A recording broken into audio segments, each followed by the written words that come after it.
Good afternoon, and welcome to Live at the Waterhole with Wild Earth TV and Africam. My name is, and I'm the naturalist through a couple of these very wild-looking scenes around some of Africa's most phenomenal waterholes. And kicking things off pretty beautifully at Tembe Elephant Park in KwaZulu-Natal this afternoon. However, get too carried away with elephant excitement here. I'd like to remind you that we do try and keep these shows as interactive as possible. So please keep your questions, comments, thoughts coming to us throughout the show. Myself and Director Luyanda are standing by and waiting. But isn't this a fantastic way to kick things off this afternoon?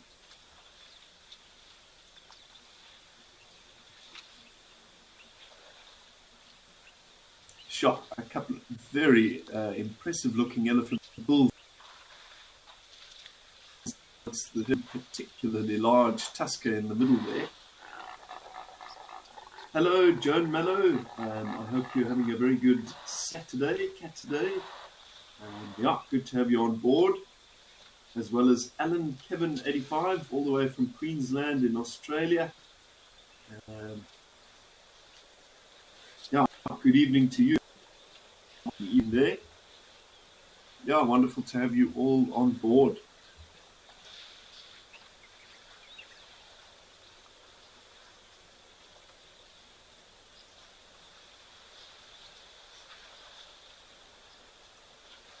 But certainly, as I say, this is a bachelor group of African elephant bulls. Absolutely nothing unusual about that. Where females and calves live in very well-established social groups, the bulls have a somewhat separate social structure. So towards one another.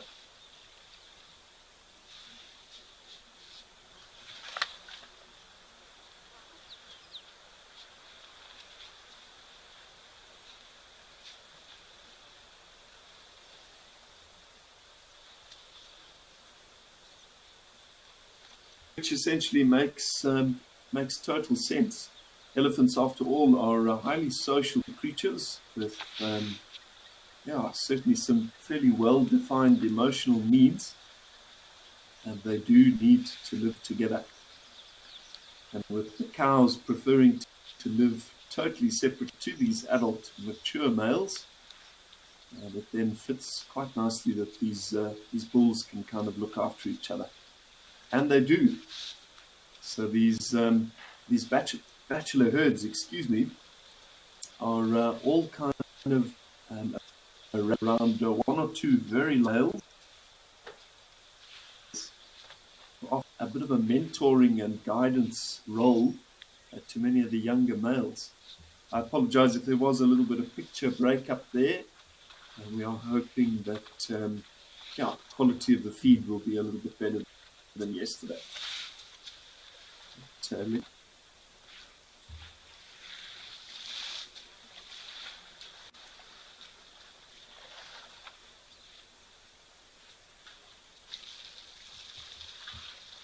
Yeah, and it is certainly looking like a lovely warm day here at Tembe.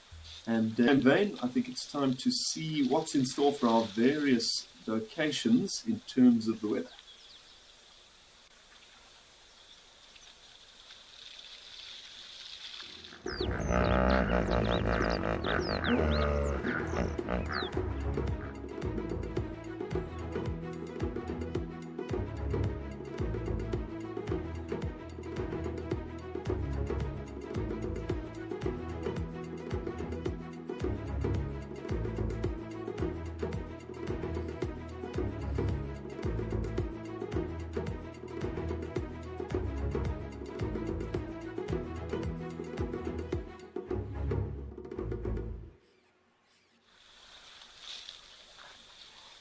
So it does look like nice, warm, fairly temperate conditions across the majority of our live at the waterhole missions. That's something for sub-Saharan Africa, after all, is kind of transitioning into the dry season now. So for all of us south of the equator, things are looking pretty dry. Thankfully, rainfall across much of this Tembe ecosystem has been really good this year. There's plenty of water around and a very good palatable layer in terms of the vegetation.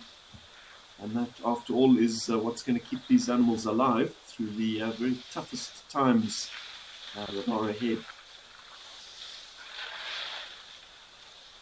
Sure, that is a magnificent elephant bull. Just having a drink at the water's edge there, really cool set of tusks.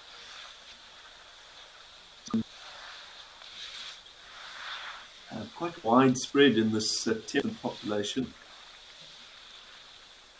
Yeah, that probably comes down to the bull in this particular area to develop some mammoth tusks.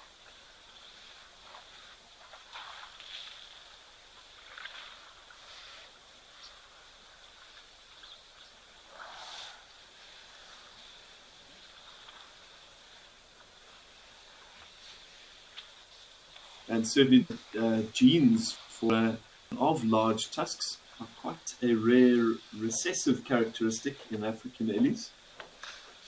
It was probably much more common at a stage, but generations to commercial ivory hunting by various parties through the last 4 or 5 centuries in Africa have made them the exception rather than the rule.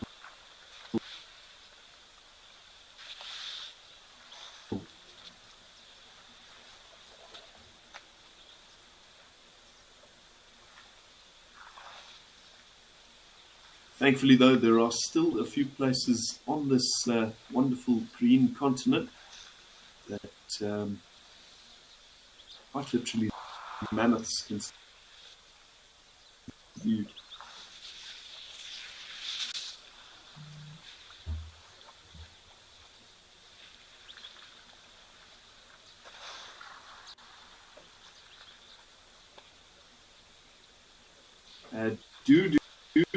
Hello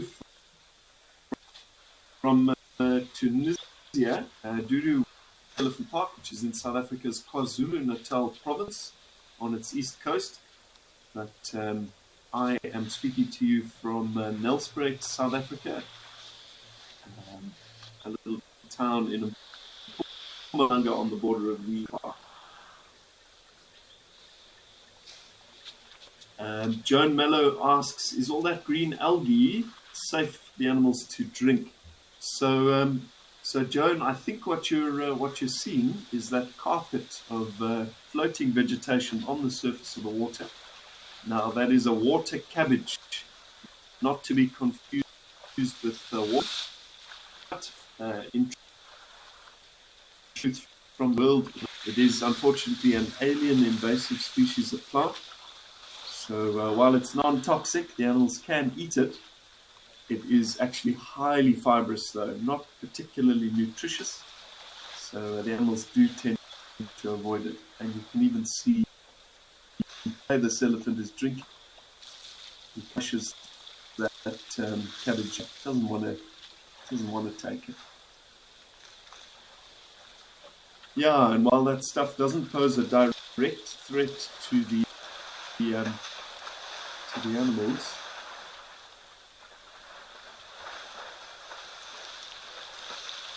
it's certainly pretty bad, blocking out all the sunlight. Yeah, and otherwise just being a bit of a nuisance.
Now, thankfully, there are a couple of things we can do to get rid of this this floating water cabbage here in Tembe. Among other medication to kill those. However, really want to be spraying chemicals in a wilderness area, so that's probably not first choice. I think best case scenario would be to actually get into this water and quite literally scoop all of this stuff out by hand.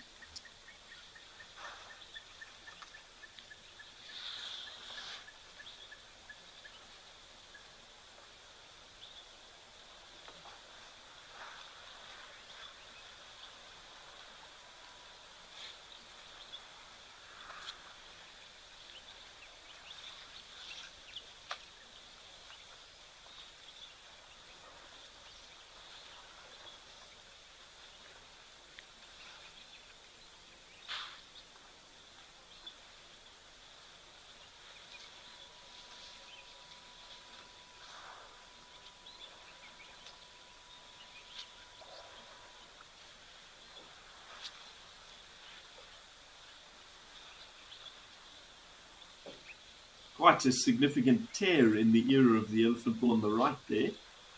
That could quite logically have come from an encounter with another bull, perhaps a fight. Simply damaging one of the large blood vessels central to the ear will cause a bit of a die-off of that tissue. I'm sure it doesn't affect him too much. It looks pretty well healed. And that gap will never close up as well. So that'll be an identifying characteristic for this individual for the rest of his life. So in many ways, the pattern of rips and tears in those ears can be identifying these animals.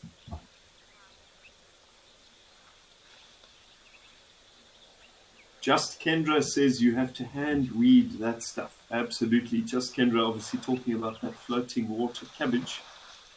Yeah, it's a bit disastrous, and unfortunately with offering such good conditions, almost matching the conditions that plant would be experiencing where it originates from in South America. Lots of sunshine, very good rainfall, and that stuff spreads like fire.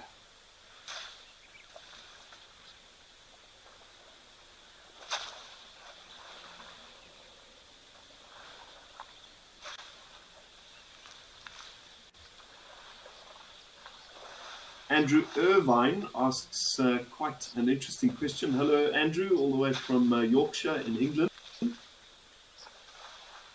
Happy to hear you enjoying the show. And the elephant's front legs are.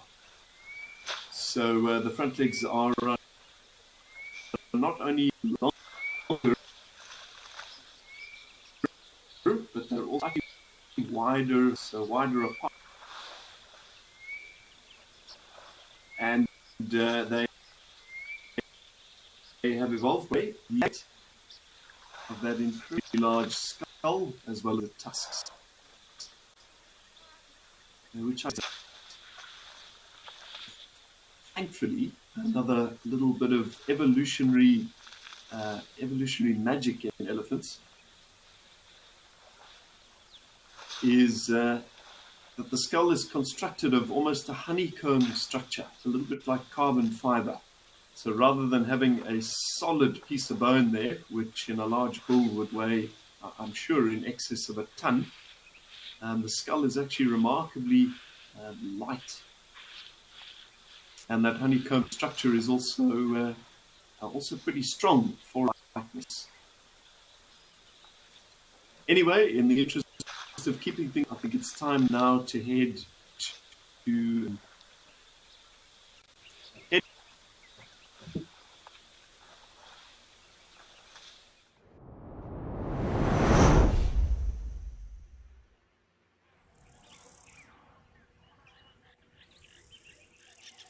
magnificent. And now this is not a bird that we see a whole awful lot of around our Live at the Waterhole feeds. But this is certainly an iconic African waterside species. For anybody who doesn't recognize this magnificent bird, it is an African fish eagle. So a fish hunting specialist. Very keen eyesight spotting for movement within the surface of the water. A razor sharp hooked bill for stripping fish off of bones. And a set of pretty impressive talons for gripping onto very slippery fish bodies.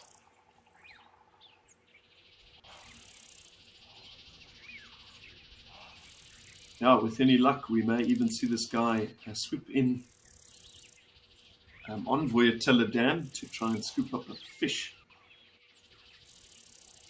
Now, fish are not the only things these eagles will eat. I've seen them catching Egyptian goose goslings, hatchling Nile crocodiles. They'll also take carmine bee-eaters, outside bee-eater colonies. But in truth, the vast majority of their diet, without a doubt, is going to be made up of fish.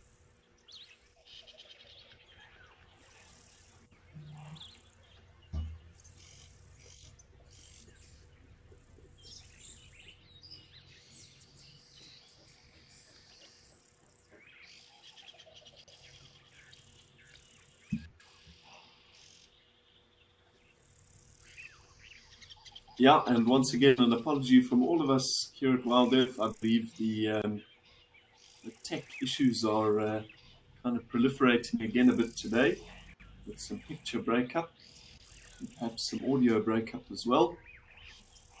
Once again, this show is being streamed live via satellite connection, some pretty remotely, so hence the occasional connectivity issues.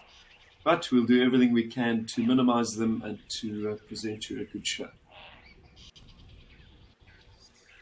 John Mello says, wow, so pretty. And he is indeed. Now, this eagle species is vaguely reminiscent of the national bird of the United States, the bald eagle. And habitually, they live quite a similar life. Though I believe there are a few characteristic differences there. Of course, this African fish eagle has got black eyes, as the bald eagle has got white on his head and his neck, and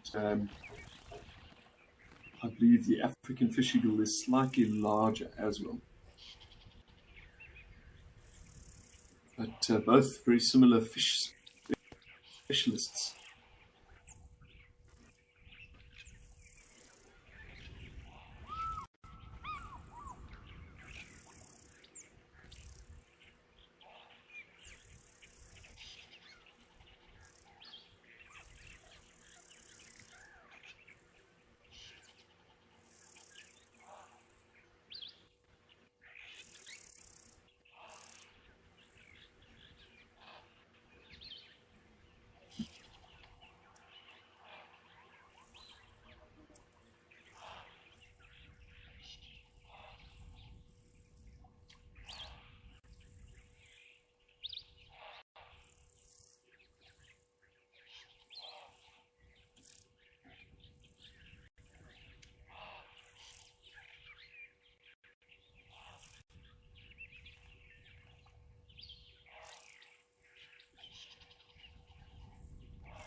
Alrighty, well, in the of things moving, I'd like to head to one of our neighbours to the north. Let's head to Victoria Falls in Zimbabwe to check out the scene around the waterhole there.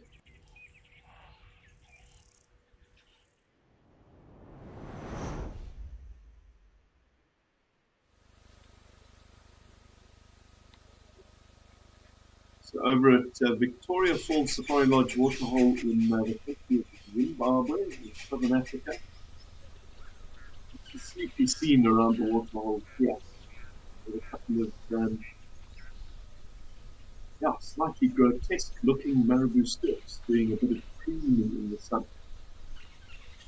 So these birds are regarded as some hideous birds on the entire. I don't know if they're bad as that. They're certainly not gorgeous, but at the very least, I would say they've got lots of character.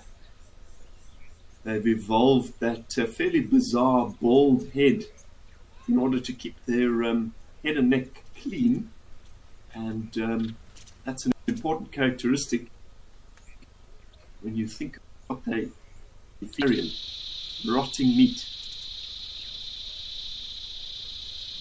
And they occupy a very similar ecological niche to our vultures, part of nature's cleanup crew.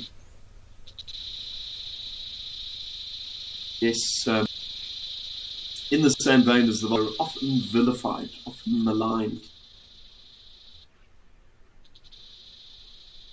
But without them, this environment would be a much more different landscape.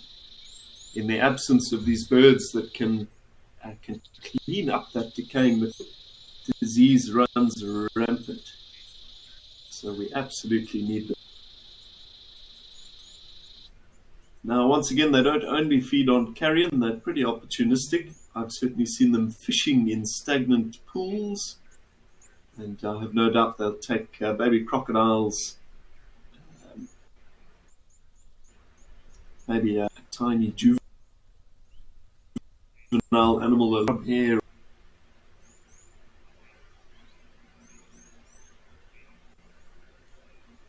Hello, Mercedes. Nice to have you on board. Another one of our regulars. And yeah, certainly it is looking like another lovely day around the waterhole. Touch wood, our feed seems to be a bit more stable. So let's hope that that stays the case.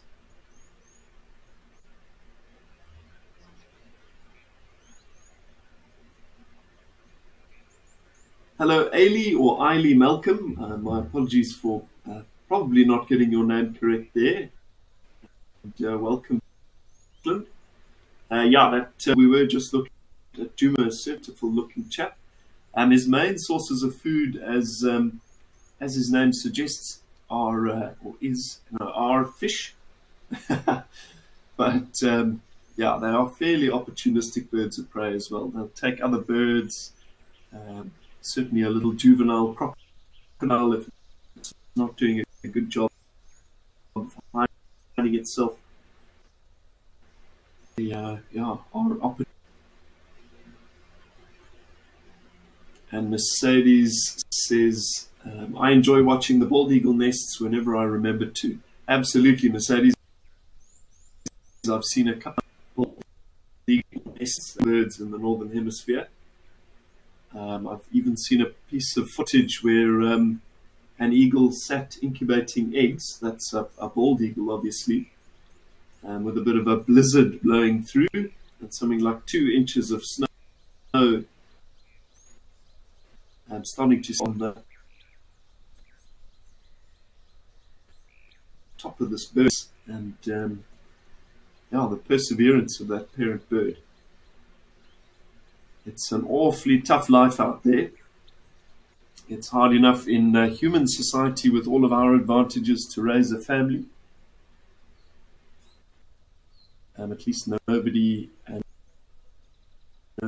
vehicles. Awfully tricky.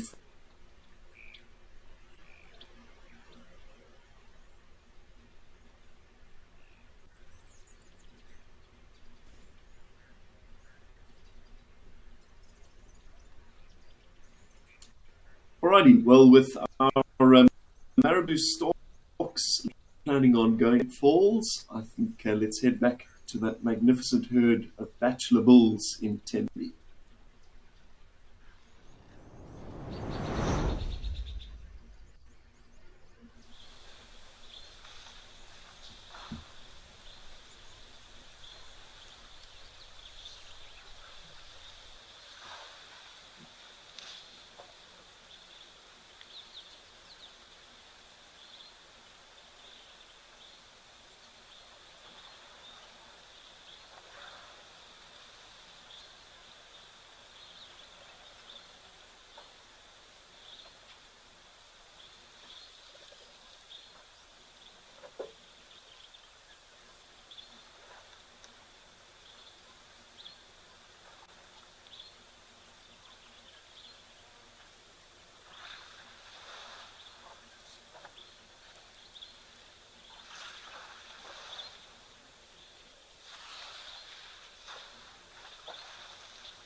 Well, truly quite an impressive view of this bull doing what elephants do so well.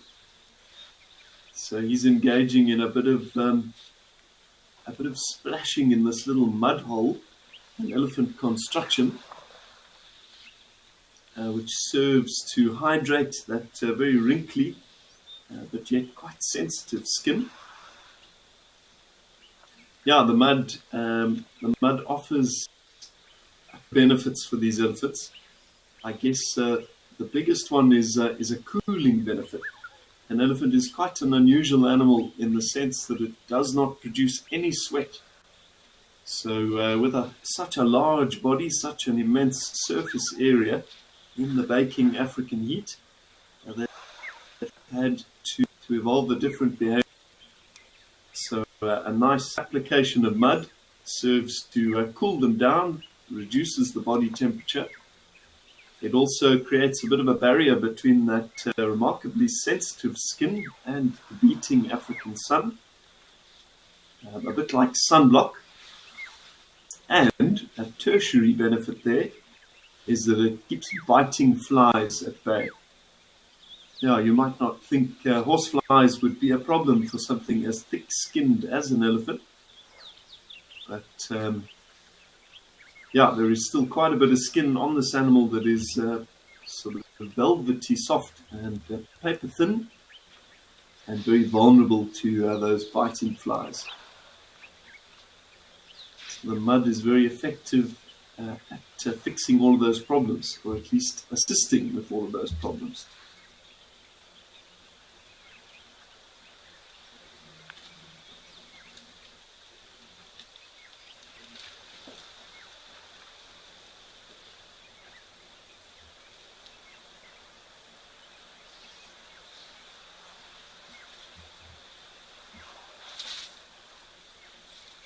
And now this particular mud wallow that this elephant is utilizing as we speak, that through consistent elephant use and plenty of visits, this little mud hole will be made quite significantly deeper and wider.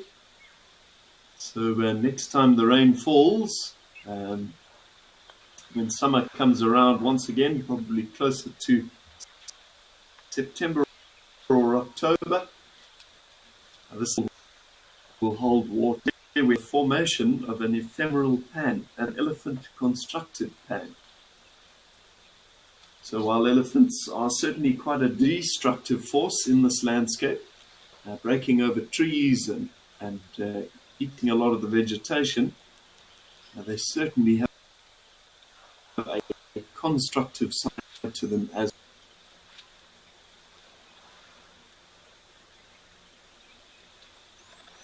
a couple of impala ewes as well in the foreground there, I think munching away on some of this emerald green grass which is flourished thanks to these elephants and the dung that they drop so consistently all over this area. But alrighty, I think time now to leave this very serene scene here at Tembe, and let's head up now to Rosie's pan.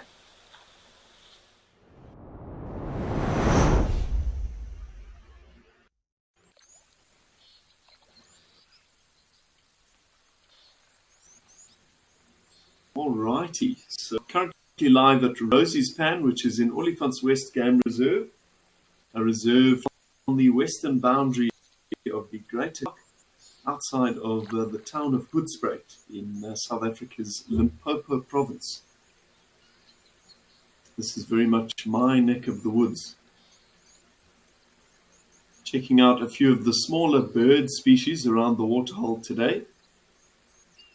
And that little tiny guy was a blue waxbill, standing probably only 2.5 or 3 inches tall. It's a tiny bird with that turquoise blue breast. Is an attractive common resident through much of this wooded savanna.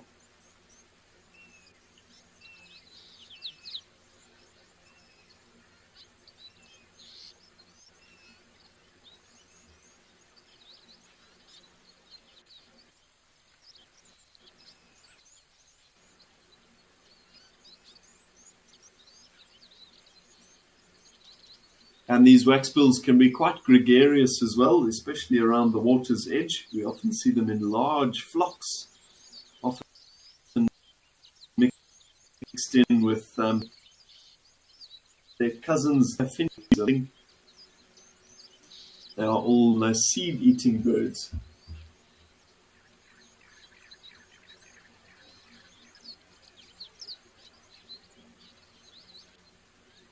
Alrighty, we're going to do a little bit of a quiet segment now to try and get these two straightened up once again.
Nice.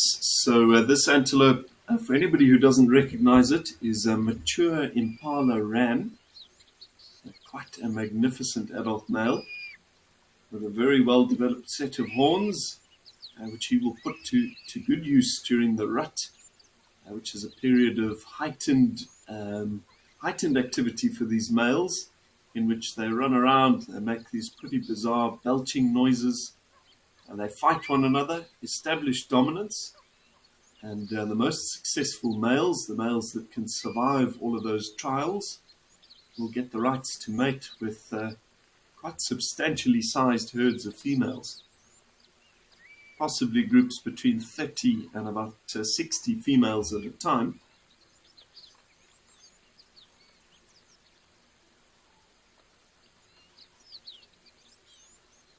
But it does seem like this impala is exiting, so I think in the interest of keeping things flowing, we will probably head back up to Victoria Falls waterhole.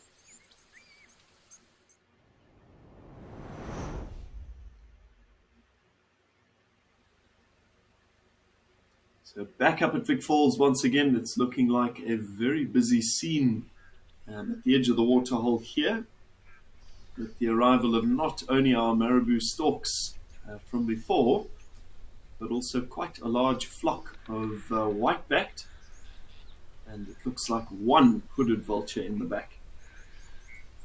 So the white-backed vultures are the larger species with the pale, fairly fluffy-looking heads there. Now the hooded vulture is that guy off on the right with the very skinny bill. Now when it comes to accessing a carcass and certainly making use of all of that carrion, that decaying meat on offer, the different species of vultures have different roles when it comes to breaking down that carcass. These white-backed vultures with their very powerful bills are quite skilled at initially opening up a carcass, cutting through the thick skin of something like a dead buffalo, opening that animal up and allowing everybody else to feast away. Now the hooded vulture, lower on the pecking order, the guy with the very skinny bill there, might have to wait his turn a little bit. These white-backed vultures are bigger, more aggressive, more dominant. But as well, that hooded vulture has got a nice skinny bill, which is very good at accessing little tidbits of meat, such as the stuff between an animal's ribs,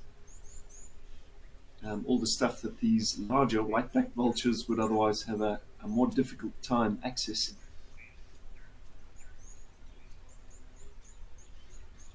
And as previously mentioned, regarding those pretty hideous-looking marabou storks, these vultures are an essential part of the cleanup crew out here. Now, unfortunately for vultures in Africa, they're facing a couple of pretty tragic threats, and all 11 species that occur out here are at the very least endangered. Yeah, pretty sad state of affairs.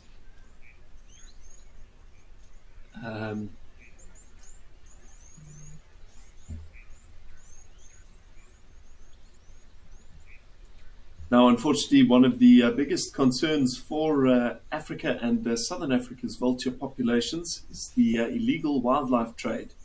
So there are certain demographics of local African tribes who believe vulture body parts have phenomenal medicinal properties. It's well known that vultures have some of the most phenomenal eyesight on the African savanna, able to spot a dead animal out on the plains from literally thousands of foot above, which is where they sort of soar around. But I think this incredible eyesight has been misinterpreted a little bit and kind of lost in translation in African folklore. There is some belief proliferated by African traditional healers, sangomas, witch doctors, that if you consume a vulture's eyes, and you heard that correctly, a vulture's eyes, you will be given powers of telepathy, so the ability to see into the future. It's also believed that their feet can protect you from lightning and that their wings are good luck. So yeah, unfortunately in some rural areas the carcass of something like a domestic cow will be poisoned with something like cyanide, rat poison, something along those lines. Vultures swoop down en masse, maybe 50, 60, 100 birds at a time, they gorge on the meat, and then very rapidly they start to pass away. And then those traditional healers can come along, locate those vulture parts and sell them for that traditional medicine. So it's a pretty big problem.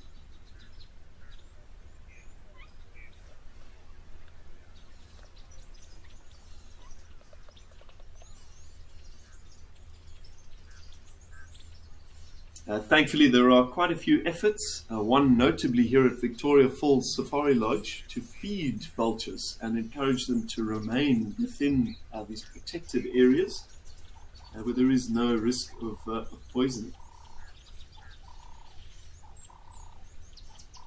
Yeah, other big threats come from things like wind turbines, which these vultures seem to fly into, have collisions, break their wings. They also hit power lines quite regularly. I think in spite of their incredible eyesight, they glide at quite a clip, quite an incredible speed, up to 100 kilometers an hour. And if they can catch the wind just right, and cruising along, they just don't spot horizontally hung power lines. So yeah, certainly that can be quite an issue as well. So they need our conservation efforts. And as I say, we really need these vultures. We need them to keep the bush free of disease, to clean up all that rotting, decaying meat from animals that die naturally out here. Spas asks a good question. How good is the eyesight of a marabou stork compared to a vulture, Liam? Spas, I think it's certainly not as good as a vulture's. Vultures have probably, arguably, got some of the finest vision out there. An ornithologist, a bird specialist, told me once that a vulture cruising at 1,000 foot off of the ground, so a little over 300 meters, if it was looking down at you or me walking along the ground, its eyes are good enough to see them on your watch. So now put that vulture up at 10 or 12,000 foot, where we often see them, and you can imagine the detail that they can actually see. They could easily spot a dead wildebeest or a zebra or something out in the open at many, many, many kilometers away. And I think the marabou storks kind of rely on the vultures. So rather than spotting kills, I think a lot of the time the storks keep an eye on the vultures. When vultures start to circle, and the storks come in and join them.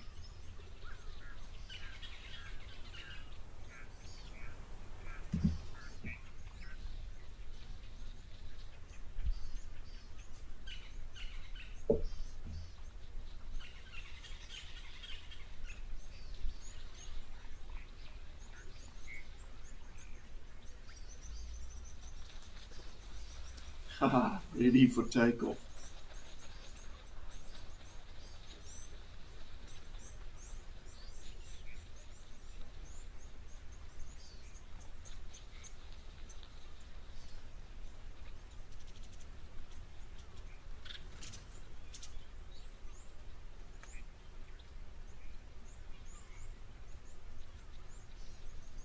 Now these vultures really are masters of the air.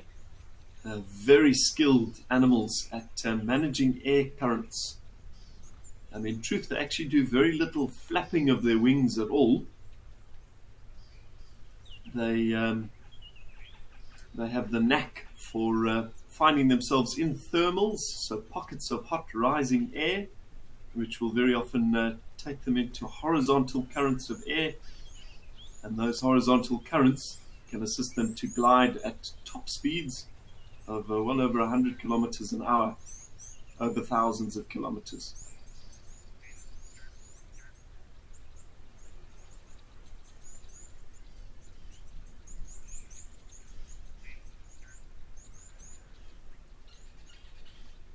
Yeah, and while they're most comfortable and most efficient at altitudes of probably somewhere between 10 and 12,000 foot, a Ruppel's vulture in East Africa was recently recorded at a staggering height of 37,000 feet above the ground. Now that's well into the altitude range that sort of big commercial airliners actually travel in. So there's not a whole lot of oxygen up there, but thankfully the air is very stable. It's a great place to try and fly. It's not clear as to whether that was just sort of an unusual individual cruising at that height. As I say, not a whole lot of oxygen at 37,000 foot. It's also freezing cold, close to minus 50 degrees Celsius, something like that.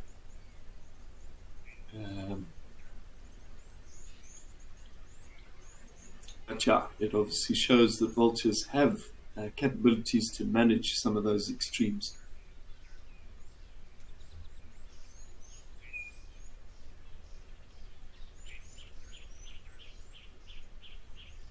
And Mandy Jenkins, hello, good afternoon. And Mandy has asked, with your naturalist and pilot expertise, what are you hoping to achieve / contribute to these conservation efforts with birds and things like human-wildlife conflict? What personally drives you? A very good question, Mandy, and thanks for taking the time to send it in. Yeah, as I say, I've grown up with two great loves in this African landscape, and those two are wildlife and aviation. So I guess the dream has always been to combine the two in some way.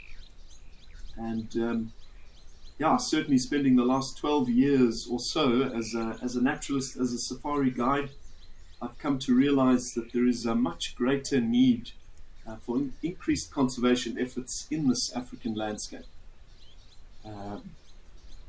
Yeah, in a lot of places our wildlife is in big trouble. We need a lot more people who are willing to put their lives on the line for greater conservation efforts. So my hope is, with the completion of my commercial pilot's license in the next couple of months, to be able to get involved much more actively in the conservation of these greater natural areas.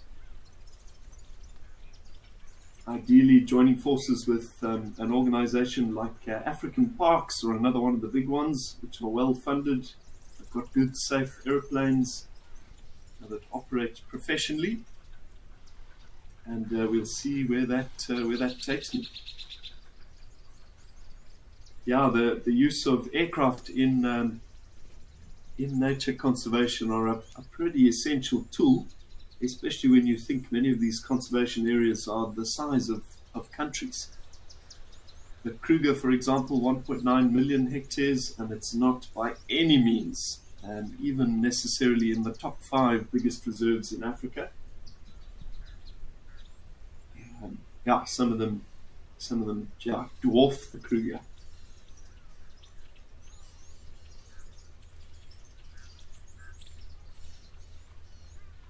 Buffalo says, to me, the marabou stork reminds me of an undertaker.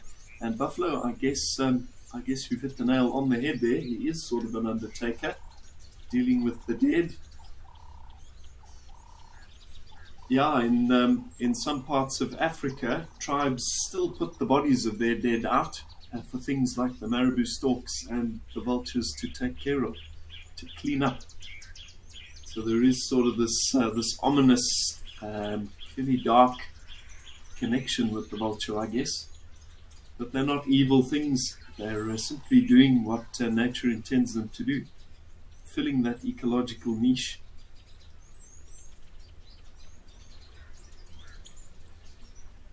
All right, well, now for something completely different. Let's head up to one of my absolute favorite live at the waterhole destinations at Old Donyo in southern Kenya.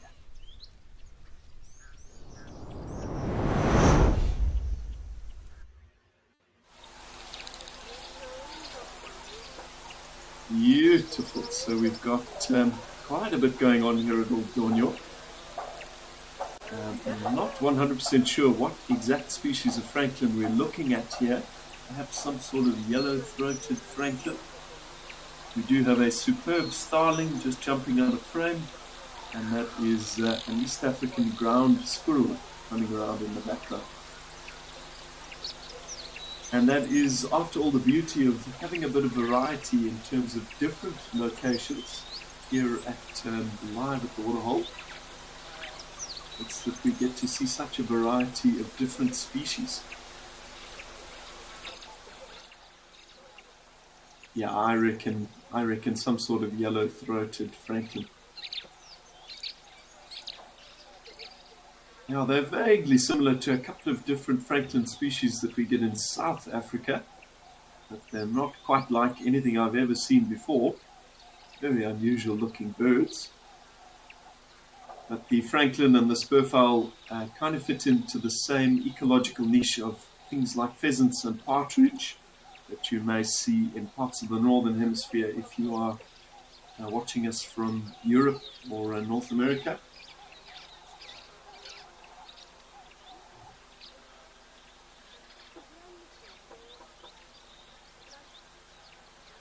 Yeah, and as ever here at Live at the Waterhole, we do try and get a bit of a holistic look at everything.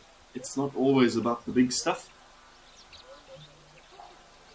I think we would do these environments a great injustice if all we wanted to see and all we spoke about were things like elephants, giraffes, lions.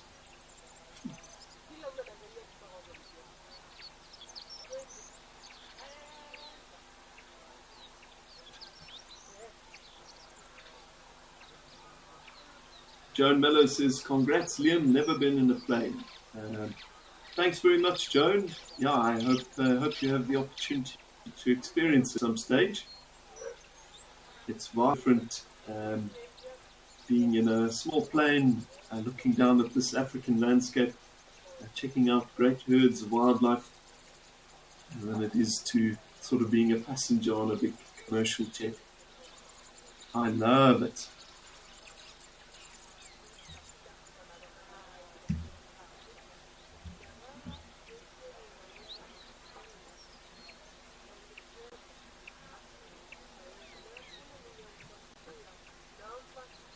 And this Franklin doing a bit of dust bathing here, stirring up a bit of this loose soil.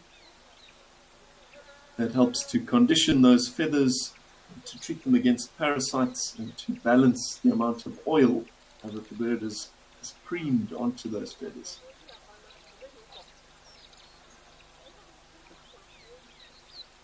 Sure, there is so much life around here. Lots of insects. So Spas has confirmed it. It is the yellow-necked spurfowl. Thanks, Spas. Yeah, makes enough sense.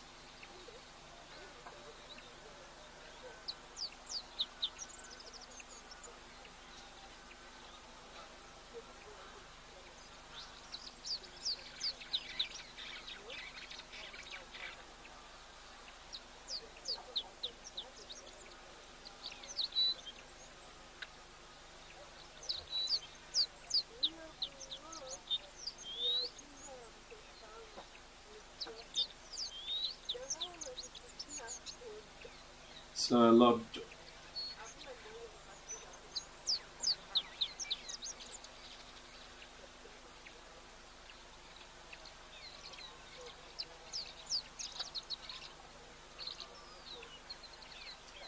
So a lot of East Africa has been absolutely inundated by torrential rainfall in recent weeks and months, and it seems like there is more on the forecast for Old Donyo and its surroundings. Africa does seem to be a land of extremes lately. It's either way too wet or way too dry. We do seem to be in an El Nino shifting into a La Nina year. Sure, and a very nice large group of those superb starlings. Appropriately named, they are superb looking birds. Plenty of butterflies around as well. That yellow and black one is a yellow pansy butterfly.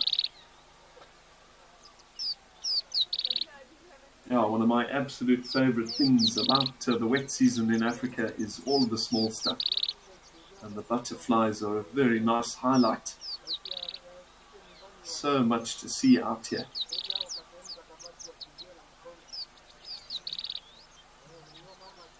A couple of Cape turtle doves there as well, those greyish birds with the rings on their necks.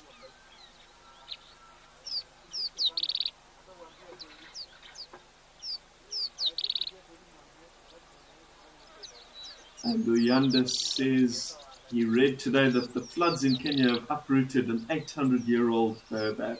Oh, isn't that tragic? Yeah, it's a testament to how extreme the weather is at the moment.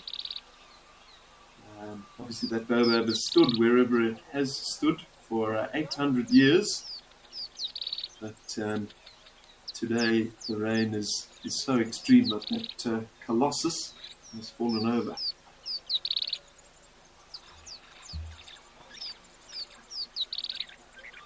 This too shall pass, though. The good times and a bit more stability will come once again. Nature tests us.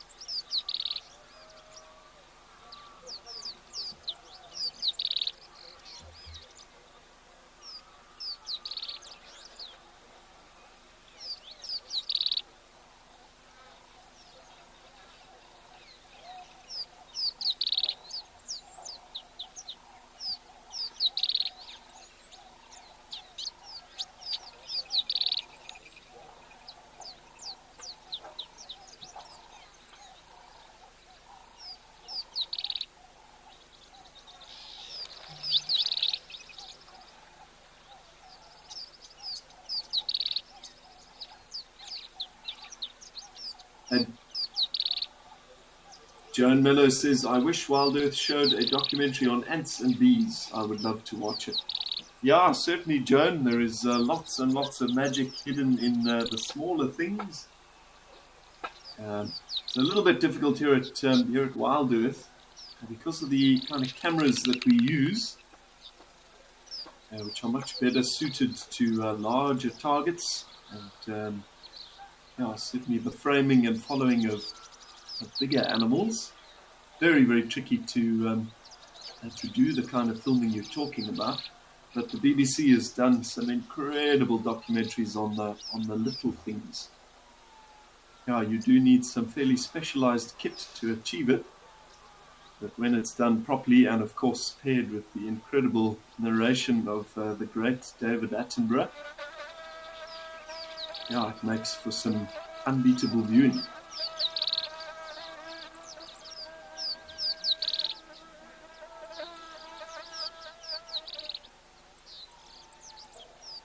Now the birds kind of grouped at the water's edge here in amongst these blue-backed superb starlings are red-billed oxpeckers. Clearly the guys with the red beaks and those very yellow fleshy eye rings. Now these birds, as their name suggests, spend their lives sitting on the bodies of large animals, things like giraffes, rhinos. We see them on buffalo, zebra, and even a couple of the smaller antelope.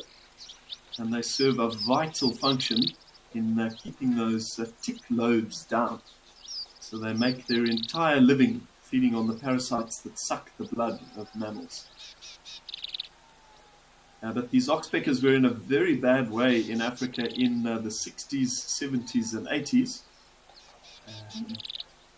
Now, Africa back then was quite a different landscape.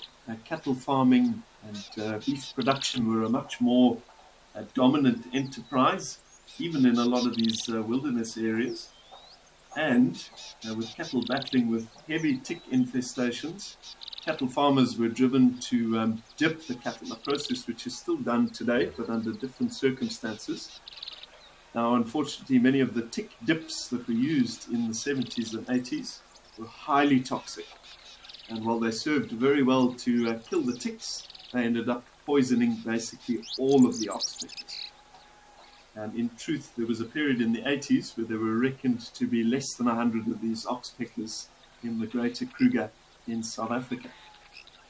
But thankfully, a couple of incredible scientists, as well as some very dedicated ornithologists, got together, managed to capture red-billed oxpeckers from elsewhere, in groups of about 100 at a time and attempted to reintroduce them to the greater Kruger. A big step was also taken in pushing these cattle farmers to select different chemicals for the treatment of their cattle. And there was a big change, and certainly moving into the 90s, those toxic tick dips, the dips that were so lethal to these oxpeckers, were outlawed completely. So there are still ways to kill those ticks on cows without killing all the birds. And they've made a huge comeback. It's one of the great conservation success stories of our time.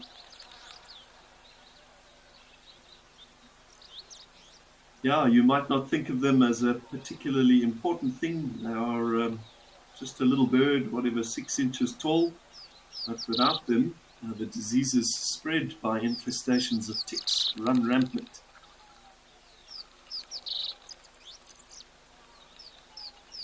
Now, once again, I think it's important to think of biodiversity a bit like a fabric made up of millions of little threads, each thread being another species. Obviously, all of the threads are connected, they support one another. And once we as humans come in and start pulling those individual threads out of that fabric, we weaken the entire thing. And one day, inevitably, the entire thing is going to collapse. So we need all of these little elements to maintain those connections, keep everything functioning properly, and keep biodiversity healthy and happy for the benefit of the entire planet and ourselves. We make a grave mistake as humans for thinking that we are no longer connected to the natural world. We are as much a part of this system as the birds, the trees, the grass. Alrighty, well, I think time now to head back down to South Africa. Let's have a look at the Cape Coast at Stony Point.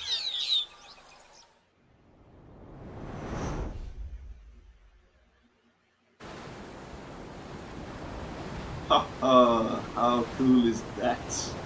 So we've got an African penguin on the rocks here at Stony Point. Very nice. And that is the first African penguin I've actually seen on live at the waterhole in all of my time doing it. Very nice.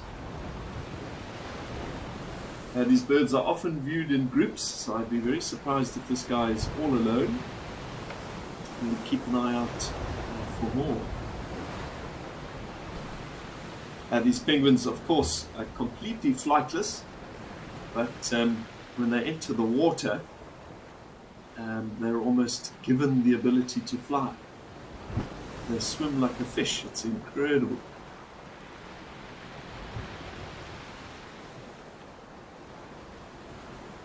And bountiful populations of small fish which do occur in the kelp forests just behind this penguin, and is where he's making his living. Then he and a mate will return to shore to rest and certainly to nest in amongst these rocky crevices.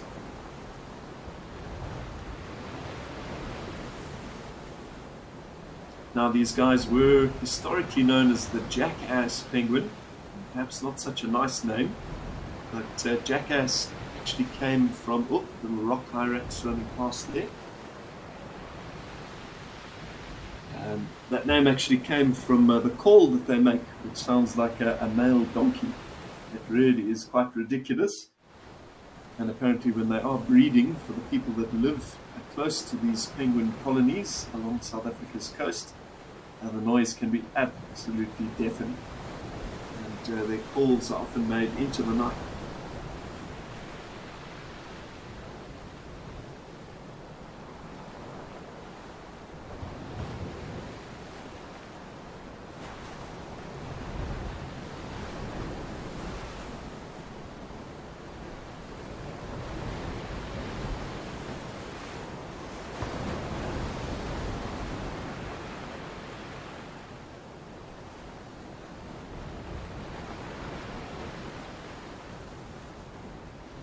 And once again, much like all birds do, this guy happily doing a bit of preening here on the rocks. A big priority for these penguins is to maintain the waterproofing on those feathers. And once again, these Cape oceans are freezing cold, so he needs to keep the water away from his skin. So whenever given the opportunity, these birds will stand on the rocks. They take their bill and press it on a gland which looks a bit like a pimple at the base of their tail, sort of right at the end of the spine. If you've ever seen a raw chicken, which I'm sure you have, it's got the same thing just above the Pope's nose, its little tail. So yeah, the penguin will stimulate this gland. It releases a specific preening oil, and it gets that oil all over its bill, and then it can comb that waterproofing conditioning oil substance through all of those feathers.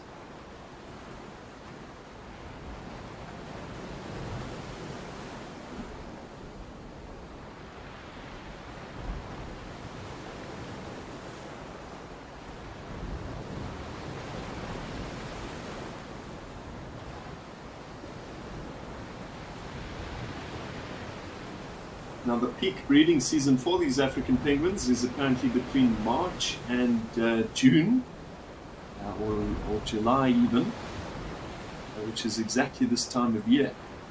So I wonder if there is any breeding activity going on here at Stony Point at the moment. There certainly could be. That little hyrax also just staring away. Another very unusual little animal, and always a pleasure to see here at Stony Point.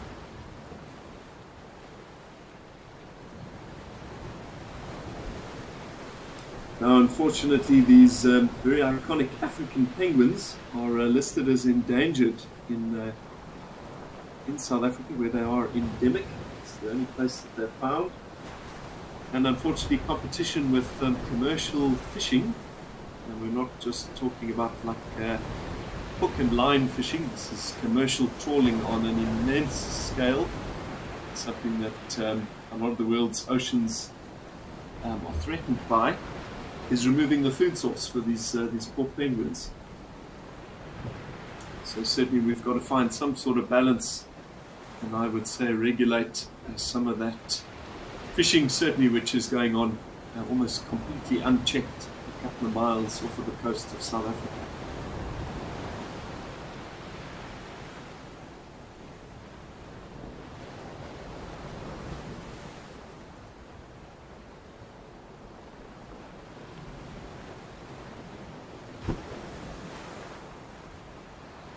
Yeah, to give you an idea, unfortunately their population has dropped by half, so 50% decline since 2004.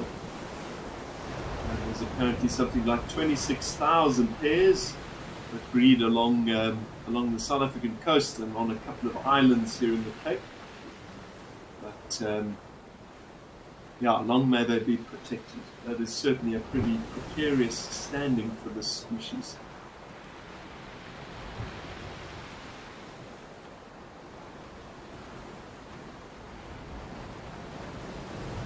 Buffalo says, I'm 35 kilometers from Stony Point. Nice, Buffalo. So this is very much your neck of the woods.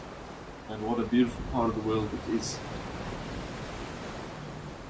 Spas asks, do penguins use kelp for their nests? Spas, I'm not 100% sure if they do use kelp.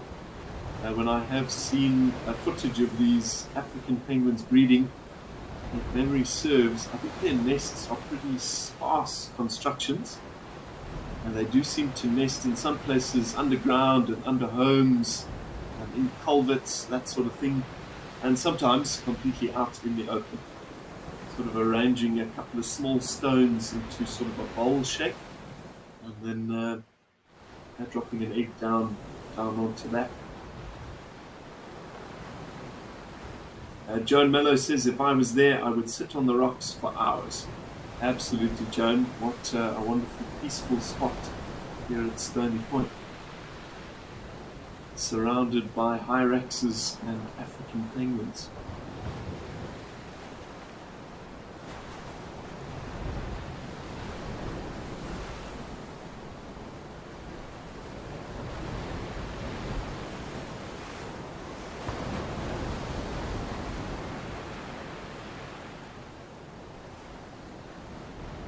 Yeah, and in the vein of these penguins being immense swimmers, I think that might actually be a penguin in the background there. It's a little bit difficult to see on my monitor. It's not quite at the quality level that you all see it as. Yeah, it could have been a seal. It might have also just been kelp. I'm not sure. But these African penguins, in their missions to collect enough fish, and certainly with fish being in a bit of short supply, thanks to our commercial fishing efforts, are occasionally seen as far as 50 kilometers offshore in search of a meal, which they'll carry back to shore in their bellies and then regurgitate, slightly processed, for their little chicks, which wait patiently on land.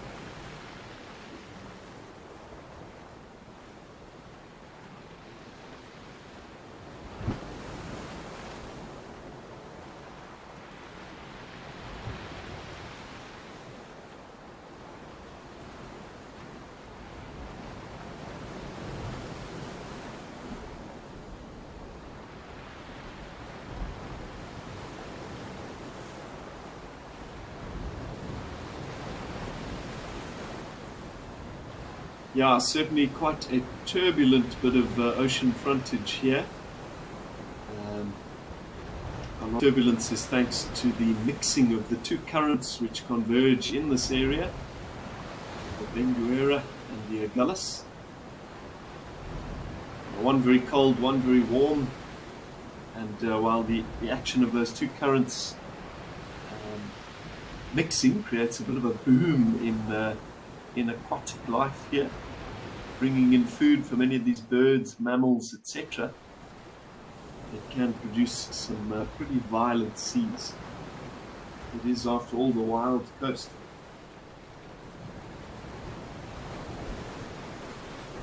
Hello, Jive Bunny. I'm happy to hear you're coming to us from a sunny UK. That's a nice change for you.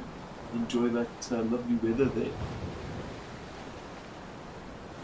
James Entwistle, I hope I've pronounced your surname correctly there, James, asks, is this near Boulders Beach? Absolutely it is, James.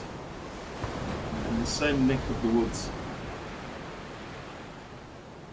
Yeah, this is perhaps even, or that was perhaps even one of the penguins that is a regular colonist on Boulders Beach itself.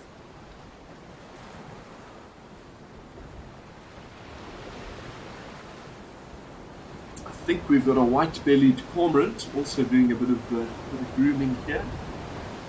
Another fish specialist that breeds in the same areas as these penguins.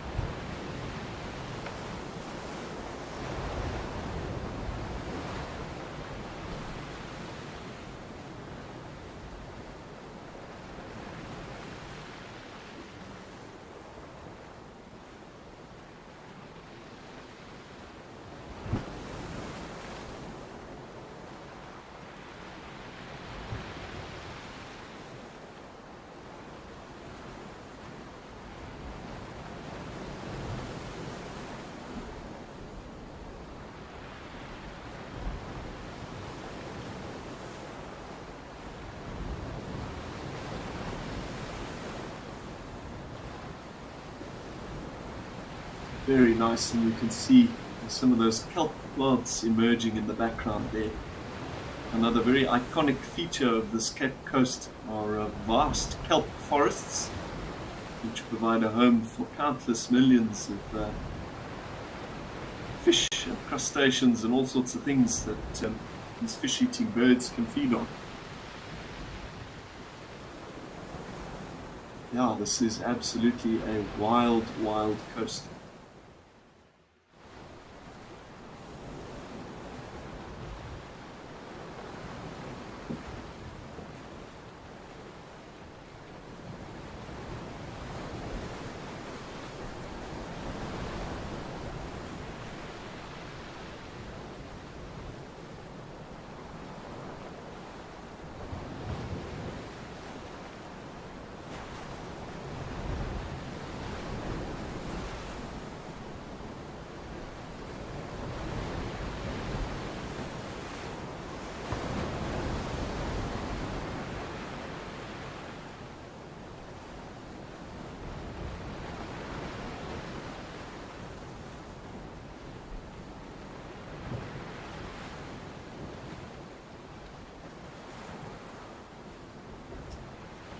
Alrighty, well we might leave this nice cormorant to his or her preening, and I think head up to another one of our locations at Tau in Madikwe.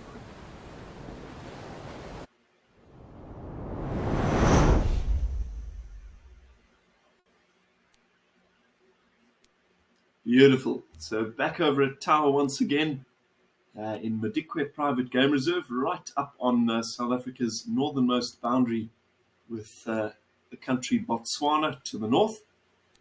And we've got a little dazzle or a little group of plains zebra that look like they're just finishing up at the water's edge. They've got to be quite careful with these visits here at Tau, especially with the presence of such a small foal, and that they don't put themselves in the line to be predated upon by one of the Nile crocodiles that lives in this waterhole. There are at least 3, and they're fairly substantial in size.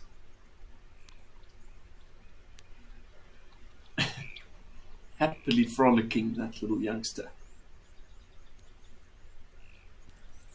And certainly it looks like the 2 mares in this frame, the 2 adult females, are heavily pregnant. You can see those bulging bellies from the back.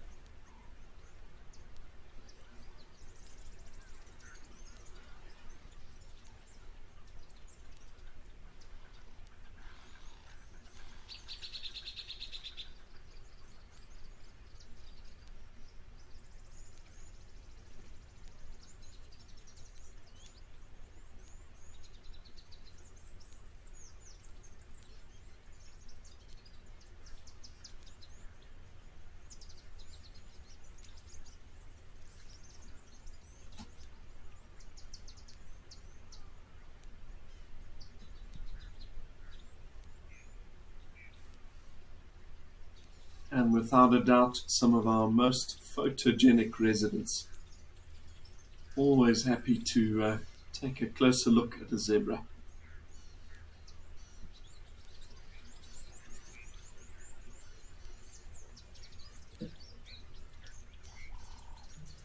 But let's have a bit of a scan around here if we can. Perhaps we'll spot something else around the water's edge. Ants says quite heavy looking zebras, and certainly ants. It's a little bit difficult to judge the health of a zebra by its physical condition alone, and certainly around the area of the belly, because after all they are a hindgut fermenter with the same stomach system as a horse. They are famously gassy and consistently bloated with basically a methane-filled stomach, and that is a direct result of the process of the grass that they eat actually breaking down in their stomach. Certainly very flatulent. This looks to me to be a little bachelor group of zebra. These are all males, so hence the bickering. Lots of kicking and biting and jabbing at one another. This all serves to keep these males nice and fit, keep them strong for a period when they might be presented with the chance to take on a dominant stallion and possibly win the rights to mate with a beautiful dazzle of females. Yeah, they certainly are very photogenic animals, very pretty, but they live a harsh life, and very often we see them missing ears, missing tails, undoubtedly a result of competition with one another. They can be awfully vicious. Fights between stallions are also occasionally fatal. A well-placed kick to your opponent's skull could almost certainly deal him a fatal blow, as I say.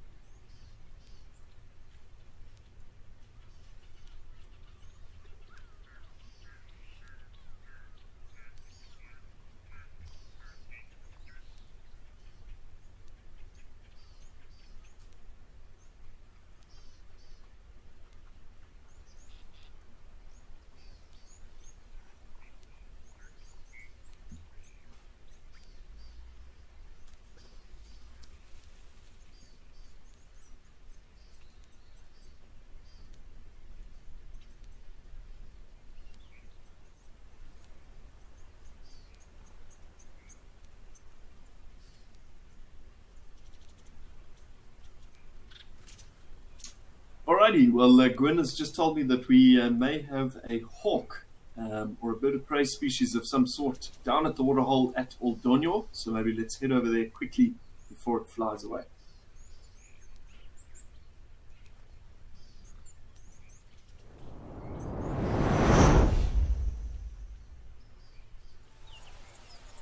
So back once again at Oldonyo, and we have one of the hawk eagles. Let me just pull up my bird app, but I think this is possibly an Ayers hawk eagle. A magnificent bird. Very well spotted by Gwyn.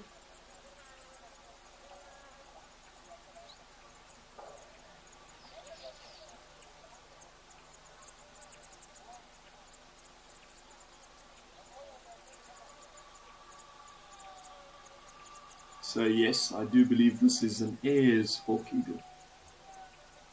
Sure, what a beauty.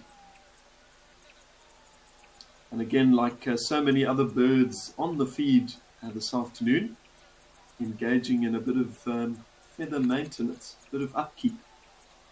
It is a full-time job, and these feathers don't last forever. For a bird of prey such as this as well, it is of paramount importance that those feathers are kept in tip-top condition. Obviously, if they are in any way worn out and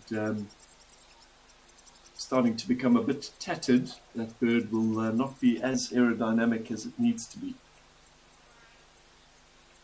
And then generally annually they go through a molt period where the feathers start to fall out and a new set regrows.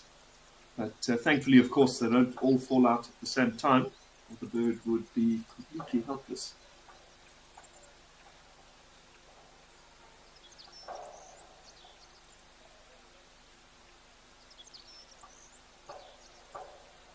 Corenzo asks, is this waterhole man-made or naturally occurring? Because it seems like it used to be big to rock and color of the ground.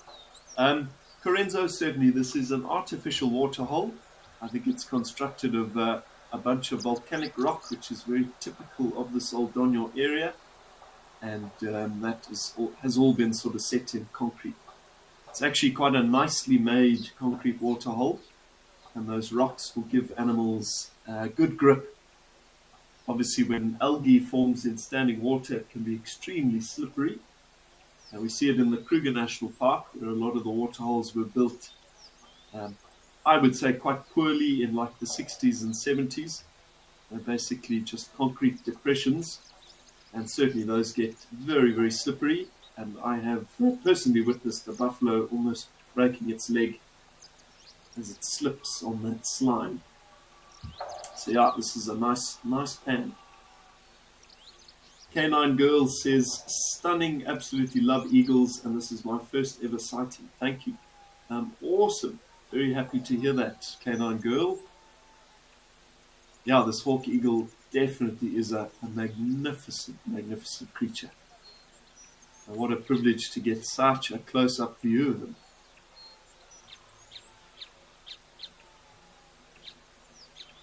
Oh, a stunning look into those big yellow eyes. Another species, of course, famed for its vision. And these guys are, to some degree, quite gregarious, or quite monogamous, rather.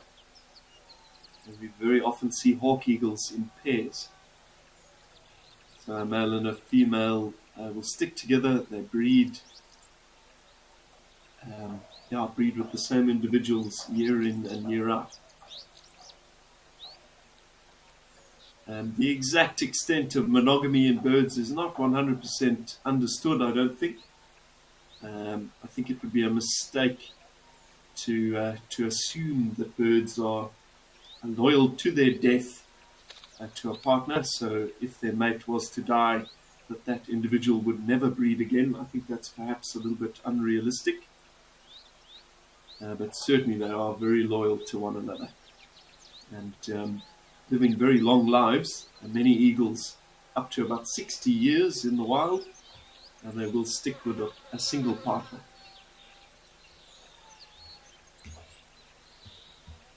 Yeah, what a tremendous view of this bird.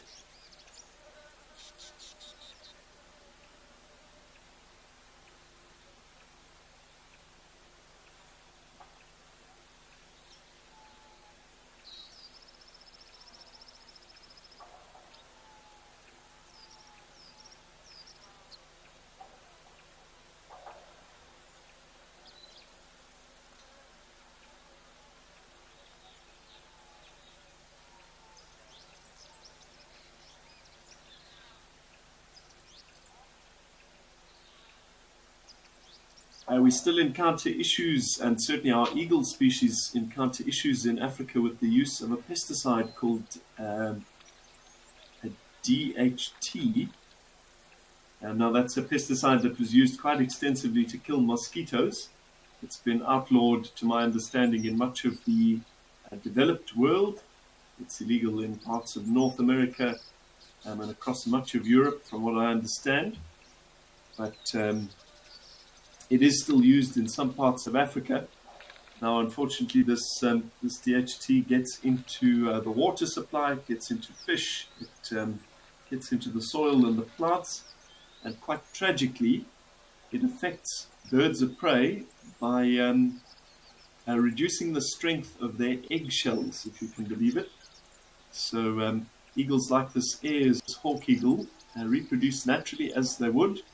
They pair off with a mate, build a beautiful big nest, lay a clutch of eggs, but when the birds sit down to incubate them, the shells are too soft and the birds break them. So yeah, hopefully Africa joins the developed world in the future and outlaws that DHT. Or DDT. I think it's DDT rather.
Jilly B asks, is this Ayers hawk eagle an aerial predator? He absolutely is, Jilly B. So these guys are very skilled hunters of things like those yellow-throated or yellow-necked spurfowl we saw a little bit earlier. They do love a tasty spurfowl, a franklin, a guinea fowl, and occasionally you'll even see them feeding on things like hares or a little mongoose if they can overpower it. Yeah, much like the vultures, they rely heavily on their incredible set of eyes, which can spot something as small as a mouse moving in long grass from many hundreds of foot off of the ground. And yeah, then they can swoop down and snatch up something to eat.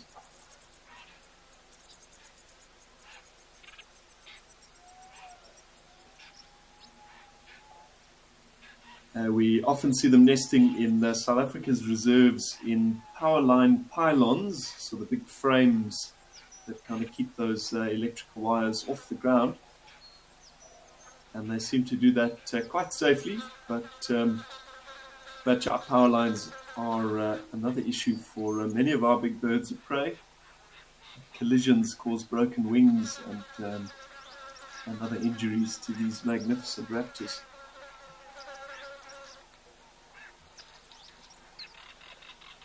Yeah, it certainly costs quite a lot, but hopefully in the future, with improvements to our power grid in South Africa, we can move to bury a lot of our power lines. certainly a lot safer for our raptors, our vultures.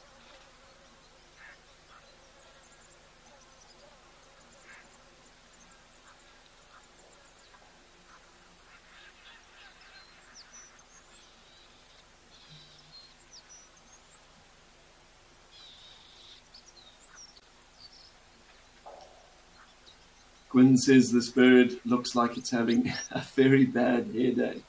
Certainly looking a bit soggy after this bath. Kim asks, what species, eagle or hawk? Kim, it's an African Ayers hawk eagle. So it's a little bit of both. It kind of fits biologically in the gap between hawks and eagles.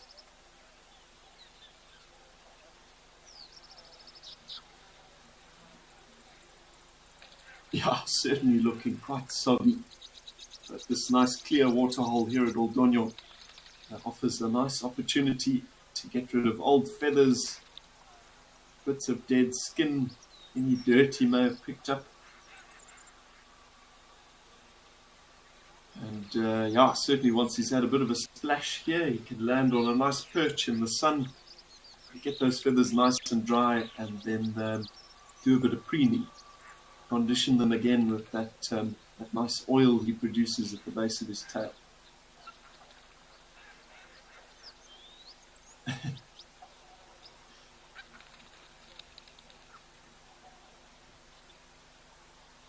This is also a wonderful view that we may not have been allowed to share of this eagle, had we been sat here in person in a safari vehicle.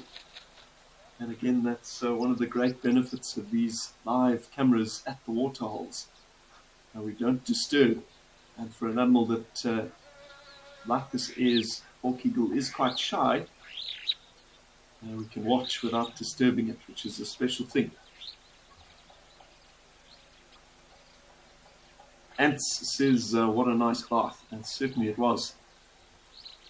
He or she looks well and truly refreshed.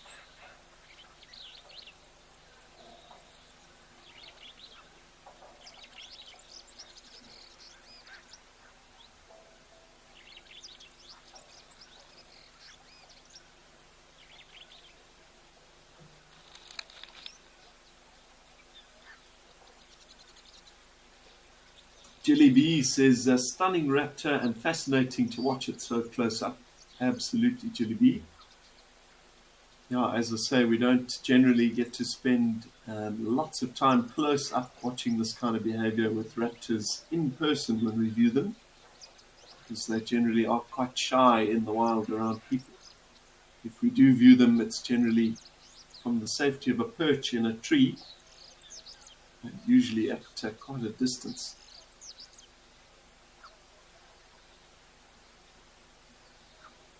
So wonderful to be allowed this sort of fly on the wall type view of what he's getting up to.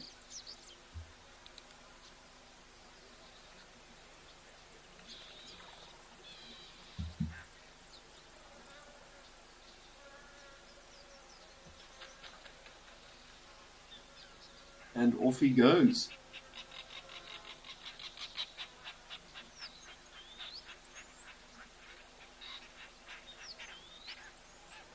So there he is, I think, up in that dead tree. As I said earlier, time now to head to a nice perch, shake himself off. And once those feathers have dried out a little bit in the sun, it'll be time for some preening, which we're starting to see now.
Yeah, it always blows my mind to see something like one of these raptors, and to think that birds and reptiles share a common ancestor.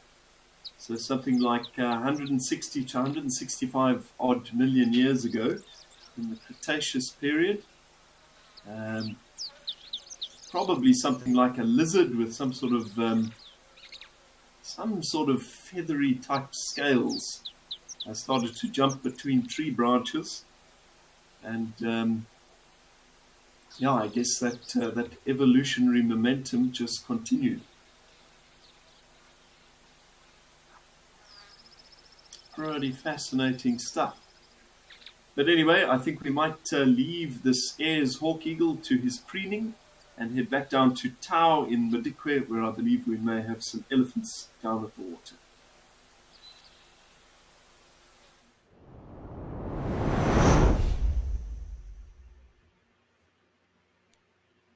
So back over at Tau Lodge in Madikwe, we've got two very large elephant bulls on the opposite bank. A one Nile crocodile on the greenery in the foreground there. It's a bit tricky to spot. And what a nice scene to kind of wrap up our show with for the afternoon. We do have, I think, a little over 10 minutes left. Yeah, and what an exciting and varied program it has been this afternoon. Lots to see. The elephant bull on the left there does seem to have something of an abscess on its sort of front elbow there. They live a pretty tough life out in nature. Zebra coming across as well. Crocodile slithering into the water. Yeah, but it doesn't seem to be phasing him too much, and you might find it'll just burst on its own. Conservationists in these areas are always keeping an eye on wildlife, and that's of course assisted by the guides and trackers leading the safaris out there twice a day. If they do spot an animal in trouble, it's usually reported.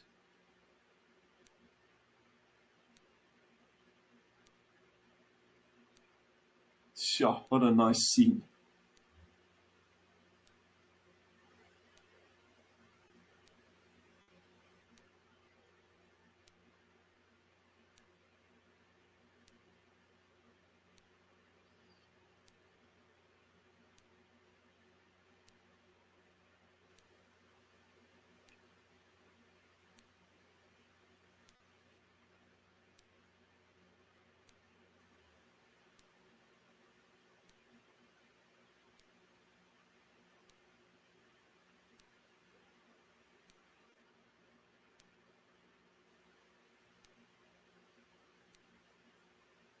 That crocodile moving quite quickly through the shallows there. I wonder if he's not off to find another place to bask, or perhaps even to do a little bit of fishing now that he's warmed up. Spas asks, what are those birds moving around there? Spas, we've got a bit of a mixture here. I'm seeing some yellow-billed ducks, as well as knobbed coots. There's at least one red-billed duck there, maybe two. Blacksmith lapwings on the bank. That might be a black crake in the background. Yeah, bird life in abundance here at Tau. And that is thanks once again to the provision of water year round.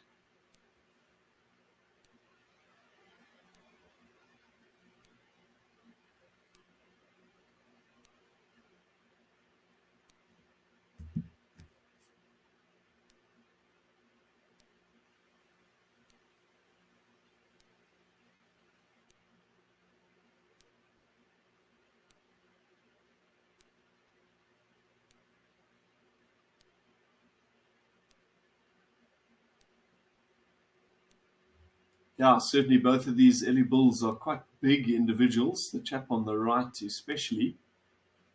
I would estimate him, based on a couple of his features, to be about mid-30s. So he's in the prime of his life. And as far as mate selection goes for the females, this guy is probably quite high in the rankings.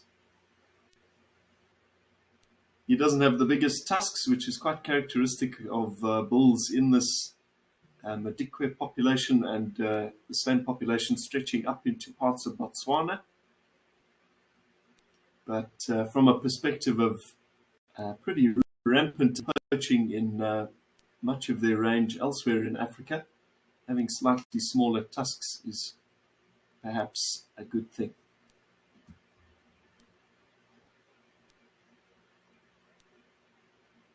Canine Girl says, thank you for that amazing, unforgettable hawk eagle scene. Very special without these, very special. Without these cams, we wouldn't get to experience them.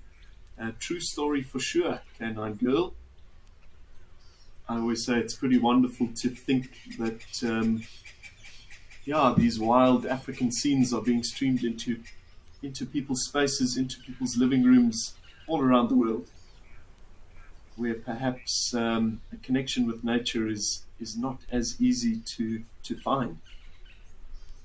There is, after all, immense value in having nature in our lives. Certainly for me, it's a huge de-stressor. Just listening to the sounds of those birds alone is enough to lower my blood pressure, I reckon.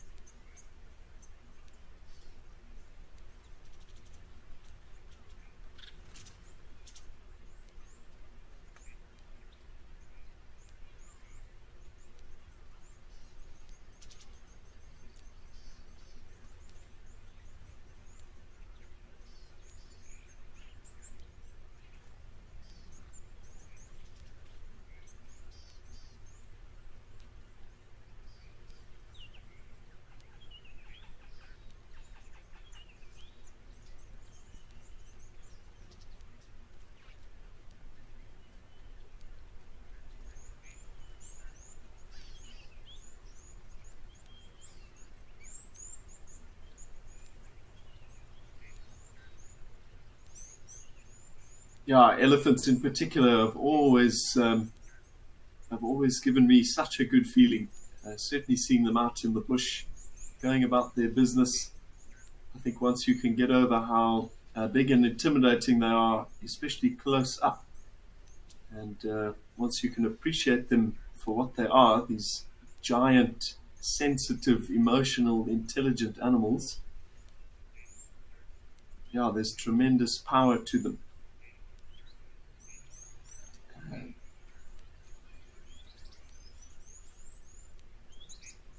It's a bit difficult to put into words and to explain, but I guess it's a bit like watching a campfire or sitting looking at the ocean. There's a tremendous calming and relaxing effect to sitting with Africa's ellies.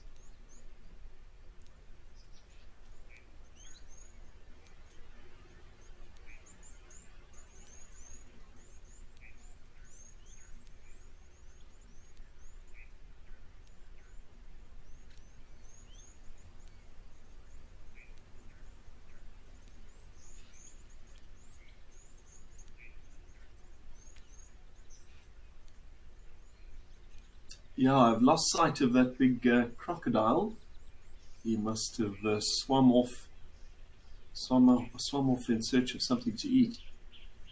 Again, as much as 70% of their diet in Africa is comprised of fish, of which we have a lot of different species.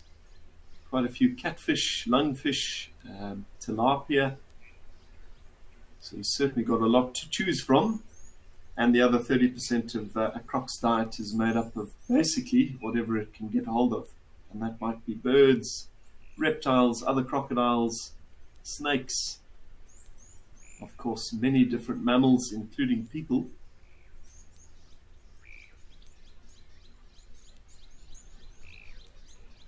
Ever the opportunist.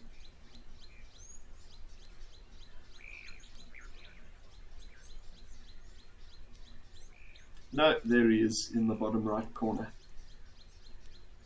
Just swimming around in those floating pads of vegetation there, perhaps hoping to flush a fish out.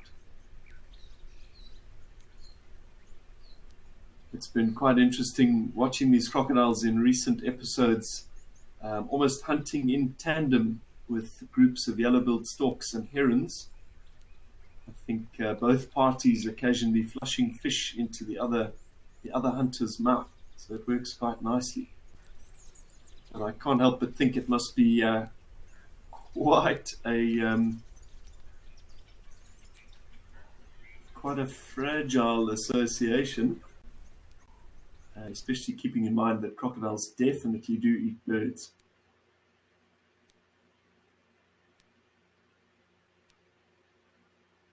But alrighty, we might let sleeping crocodiles lie to some degree and wrap up our show for this afternoon at Stony Point.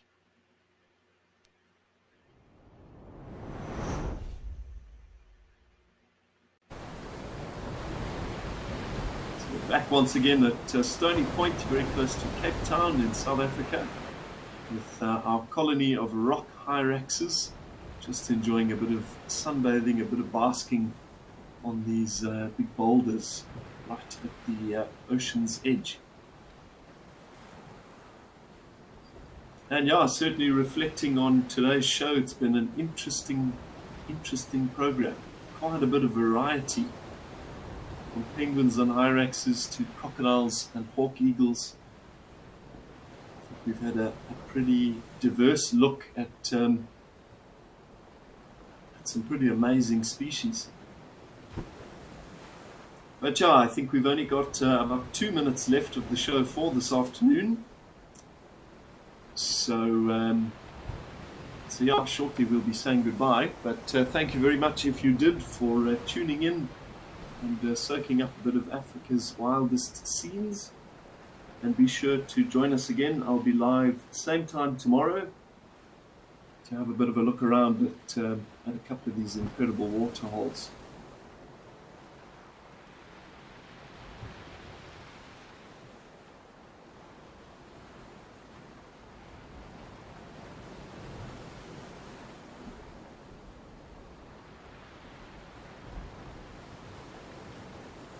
But otherwise, from the entire team behind the scenes, all of the unseen parties making the tech magic happen at African and Wild Earth, our very skilled directors, Gwyn, who's joining us at the moment, Luyanda, who was on a little bit earlier, as well as myself, Liam Burrow. It's been a massive pleasure to chat to you and answer some of your questions. And yeah, as I say, same time tomorrow, I'll be back live with you. So have those questions, thoughts, comments ready. And let's do some more chatting about conservation, wildlife, and the natural world. But otherwise, from all of us, have a wonderful Saturday and goodbye.